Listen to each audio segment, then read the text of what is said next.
In today's video, I'm going to teach you how to change the icon of Google Chrome. Changing the icon of your browser can be a fun and personalized way to customize your desktop or taskbar, and it's fairly simple to do. Let's get started on this little project to brighten up your workspace. First things first, locate your Google Chrome shortcut. This could be on your desktop or pinned to your taskbar. Once you've found it, right-click on the icon. This will open a context menu with several options for you to choose from. Next, from this menu, click on Properties.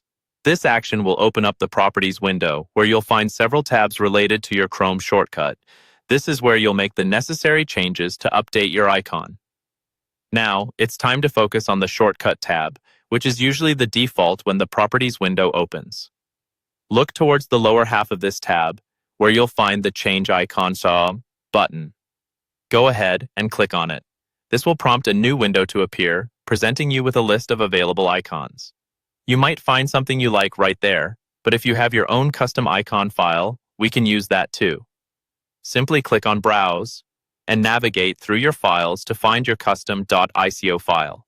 Ensuring that the file is in .ico format is crucial, as this is the standard format Windows uses for icons. After selecting your preferred icon, click OK. This step will confirm your selection and return you to the previous window. Now, to make sure your changes are applied, click Apply. Then, follow up by clicking OK to exit the Properties window. At this point, you've successfully changed the icon on your Google Chrome shortcut, but you may not see the update immediately. If you notice that the icon hasn't changed right away, don't worry.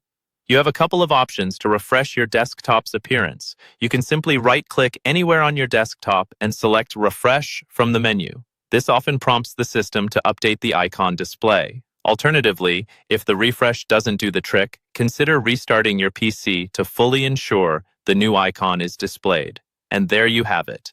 You've just customized your Google Chrome icon, giving your digital space a bit more personality and flair. I hope you found this guide straightforward and easy to follow. If you run into any issues or have questions, feel free to leave a comment below. Thanks for watching and happy customizing.